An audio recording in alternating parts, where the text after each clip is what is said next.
1989 में, 1990 और 1991 में तीनों साल इलेक्शन थे और मेरा भी पार्टी में काम करने का अभी 6-8 महीने हुए थे। मैं भी थोड़ा नया था, धीरे धीरे मैं भी सीख रहा था। इलेक्शन का माहौल बन रहा था।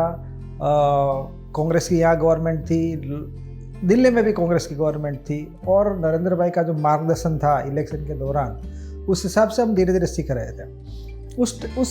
उसी दौरान मोबाइल फ़ोन नहीं था, इंटरनेट भी नहीं था इनफैक्ट इलेक्शन में। तो इलेक्शन में communication with the ground level, जैसे प्रमुख कार्यकर्ताओं से बातचीत करना, उसको मार्गदर्शन करना, ये सब थोड़े परेशानी थी। तो इलेक्शन में हम सब लोग काम कर रहे थे। उसी टाइम में मैं नरेंद्र भाई के साथ हमने ये जो कम्युनिकेशन कैसे करना, उसके लिए हमने नरेंद्र भाई ने एक बहुत सुंदर रास्ता निकाला था। जनरली क्या होता है इलेक्शन के माहौल में, जो बड़े प्रमुख कार्यकर्ता होते हैं जनरली वो सुबह घर पे रहते हैं। एक बार 10-11 बजे हो जाते हैं, सब अपने क्षेत्र में, अपने काम के एरिया में, प्रवास में निकल जाते हैं। फिर कम्युनिकेशन करना बहुत मुश्किल रहता है जनरली, क्योंकि इलेक्शन का जो माहौल रहता है उसमें सब भागदौड़ चलती रहती है, सब लोग अपने अपने काम में कहीं ना कहीं बिजी रहते हैं। तो नरेंद्र भाई ने क्या किया, हर रोज़ हम एक रात को लिस्ट बना लेते थे प्रमुख कार्यकर्ता, किससे बात करनी है, कौन सी विधानसभा के क्षेत्र में बात करनी है, क्या क्या परेशानी है वो पूरा। और दूसरे दिन सुबह 7 बजे करीबन, सुबह 7 बजे फ़ोन लेकर हम बैठ जाते थे और सुबह 7 उसी टाइम पर सब प्रमुख कार्यकर्ता अपने घर में रहते हैं। कभी कोई 7 बजे के बाहर नहीं निकलता, तो सब अपने घर में सोए रहते हैं। तो सुबह 7 बजे हम फ़ोन लगाना चालू कर देते थे, तो करीबन 10-10:30 बजे तक पूरे गुजरात के जितने भी प्रमुख कार्यकर्ता है, इधर उम्मीदवार है लोकसभा या विधानसभा का, जिला के पदाधिकारी है या जो भी कार्यकर्ता है जो इससे बात करनी है, तो उससे क्या होता था कि ग्राउंड रियलिटी, कौन कौन से विस्तार में क्या क्या चल रहा है, क्या क्या परेशानी है, पार्टी का प्रदर्शन कैसा है, क्या नेताओं की ज़रूरत है, जाहिर सभा की ज़रूरत है, जो भी चीज़ की ज़रूरत है, जो भी प्लानिंग की ज़रूरत है, वो सब करीबन 10-10:30 बजे तक तो हमको पूरे गुजरात का, नरेंद्र भाई को पूरे गुजरात का चित्र मिल जाता था। और उसी आधार पर वो अपना आगे की स्ट्रेटजी बनाते थे कि अभी कैसे आगे जाना है। और ये जो उसकी जो सिस्टम है, कम्युनिकेशन की सिस्टम और ज़मीनी हकीकत को पूरी बारीकी से जानना, और ये सब मिला जुला कर उसका जो इलेक्शन का जो विनिंग का जो फॉर्मूला बनता है ना, वो इसी हिसाब से बनता था। तो एकता यात्रा का जो पूरा नरेंद्र भाई के पास पूरा प्लानिंग और उसका एग्जीक्यूशन का उसके पास था। माननीय मुरली मनोहर जोशी जी के अध्यक्ष स्थान पर ये पूरी एकता यात्रा चलने वाली थी। तो पूरी एकता यात्रा का जो कोऑर्डिनेशन था, उसमें मेरे पास भी थोड़ा बहुत पार्ट था एकता कोऑर्डिनेशन का। और पूरी यात्रा का कोऑर्डिनेशन कन्याकुमारी से कश्मीर तक का, उसके पहले का उसका जो ग्राउंड वर्क, उसके पहले का जो प्लानिंग का फेज़ है, उसमें मैं थोड़ा बहुत मेरा भी हिस्सा था। तो एकता यात्रा तो 25 जनवरी को चलने वाली थी कन्याकुमारी से। तो माननीय नरेंद्र भाई तो जनवरी पहले चले गए थे कन्याकुमारी, और मैं इसके बाद निकला था कर्णावती से। और कर्णावती से जब मैं निकला तब तो मेरा फर्स्ट टाइम विजिट था आउट ऑफ गुजरात। मैं इससे पहले कभी गुजरात के बाहर गया ही नहीं था, इट्स फर्स्ट टाइम विजिट। तो मेरे लिए थोड़ा मुश्किल भी था, यंग था भी और पता ही नहीं था लैंग्वेज का, लोगों का, कहाँ जाएंगे। और मुझे त्रिवेंद्रम जाना था, वहाँ से फिर कन्याकुमारी से यात्रा चलने वाली थी।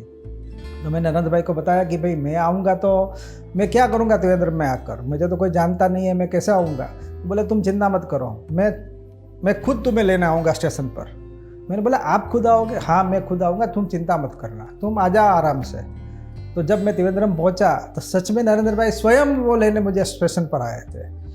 अदरवाइज किसी को भी बोल सकते थे। ये जो उसका जो पहलू है कि सामान्य कार्यकर्ताओं को भी इतना ही मान सम्मान देना, उसके लिए उसका ध्यान रखना, ये जो कार्यकर्ता निर्माण का जो एक पहलू जो है, ये सब छोटी छोटी बातों से जुड़ा हुआ है। 2000 में माननीय नरेंद्र भाई दिल्ली में थे और 2000 में 23 अगस्त 2000 को मेरे घर बेटी का जन्म हुआ। तो मैंने उसको फ़ोन करके बताया कि भाई मेरे घर बेटी का जन्म हुआ है, आपका आशीर्वाद चाहिए वगैरह। बात हुई, अच्छी सी बात हुई। फिर तो वो तो दिल्ली में थे, मैं गांधीनगर में था। सन 2001 में ऐसे मुख्यमंत्री उसका गुजरात आना हुआ, और 2001 में ऐसे मुख्यमंत्री जब वो गुजरात आए तो सब लोग मिलने गए थे, मैं भी मिलने गया था जनरल। तो सबके बाद मैं जब मिला माननीय नरेंद्र भाई जी से, तो उसका पहला प्रश्न था आपकी बेटी कैसी है। उसका यही है, उसको 1 साल पहले जो बात की थी, सिर्फ फ़ोन पर मैंने बात की थी, उसको ये पूरा याद था। तो उसका जो ये कार्यकर्ताओं के प्रति उसका जो भाव है, उसके परिवार के प्रति जो लागणी है, वो अद्वितीय। उद्धव कन्याकुमारी से चली और 26 जनवरी को लाल चौक में हमको पहुंचना था। एक पूरी यात्रा खूब धूमधाम से, खूब अच्छी तरह से, खूब लोगों की भाव से चली रही थी। हम उधमपुर तक तो आराम से पहुंच गए, कोई विदा परेशानी के बगैर। जब उधमपुर पहुंचे तब लोकल प्रशासन ने हमें आगे जाने से मना कर दिया यात्रा को।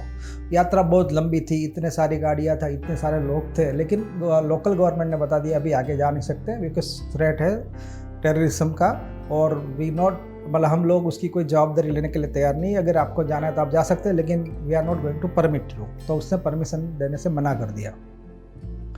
तब उधमपुर में हमारी यात्रा रुक गई। अब उधमपुर से आगे जाना कैसे? तो उसी टाइम पर माननीय नरेंद्र भाई ये पूरी एकता यात्रा का कोऑर्डिनेशन की जवाबदारी इसके पास थी। तब उसने लोकल प्रशासन ने जब हाथ खड़े कर दिए, कुछ आगे जाने की कोई पोजीशन नहीं थी। अब और हमारा सबकी भावना थी कि 26 जनवरी को पूरे भारतीय जनता पार्टी के सभी पूरे इंडिया के समर्थक कार्यकर्ताओं को यही भावना था कि 26 जनवरी में किसी भी हालत में जाकर वहाँ जाकर तिरंगा आन बान और शान से लहराना है। तो यही कारण था। नरेंद्र भाई ने प्रयत्न किया, फिर उसने मिलिट्री अधिकारियों से बात किया और उससे बात कर उसको समझाया कि देखो ये कितना इम्पोर्टेंट है हमारा जाना और तिरंगा लहराना, बिकॉज कश्मीर है, भारत का भाग है, ये कोई पाकिस्तान का कोई पार्ट नहीं है। और अगर हम नहीं जा पाएंगे तो आप समझ लो फिर तो कोई बात है ही नहीं। तो मिलिट्री के अधिकारी से सब बात हुई, उसने बताया कि 10 लोग हम जा सकते हैं। तो 10 लोगों का लिस्ट बनाया। नरेंद्र भाई ने बताया कि ये 10 लोगों को आप बता दीजिए और हम सब साथ में चलते हैं। डॉक्टर जोशी जी जम्मू कश्मीर के जो प्रमुख थे और बाकी हम 7 लोग। तो जब हम चलने का हमारा जब पता चला कि बाकी लोगों को यहीं रहना है, हम 7-10 लोगों को जाना है, तो जनरली एक चिंता का विषय सबके लिए रहता है कि हम इसी एरिया में जा रहे हैं जहाँ हमारा वैसे टेररिज्म पूरा एकदम फुल स्विंग पर था, इतने टेररिस्ट अटैक होते रहते हैं। उसी एरिया में जाना तो नेचुरली 2-3 लोगों के दिमाग में क्वेश्चन तो आता ही है कि भाई हम जाएंगे, कुछ क्या होगा, हम सही सलामत वापस आएंगे या पता नहीं क्या होने वाला है। लेकिन जब 2-3 लोगों के मन में क्वेश्चन आया तब डिस्कस हुआ कि भाई आप जब नरेंद्र भाई हमारे साथ है तो हमको चिंता करने की कोई ज़रूरत है ही नहीं। वो जब साथ में आते हैं तो किसी को किसी बात की चिंता करने की ज़रूरत नहीं। वो हमेशा हर हमेश सब लोगों का ख्याल रखते हैं और वो जिम्मेदारी के साथ जो भी करते हैं वो पूरी जिम्मेदारी के साथ करते हैं। और सही में यही हुआ कि हम सब आराम से गए, वहाँ पहुँचे। श्रीनगर के कंटेनमेंट एरिया में हमारी व्यवस्था हो गई थी, हमको रात को खाना वाना सही मिला और सुबह वापस मिलिट्री अधिकारियों ने हमको लाल चौक तक पहुंचाया और वहीं से वापस एयरपोर्ट तक पर पहुंचा दिया। तो माननीय नरेंद्र भाई जब साथ में रहते हैं तो हमको चिंता करने की कोई ज़रूरत नहीं है।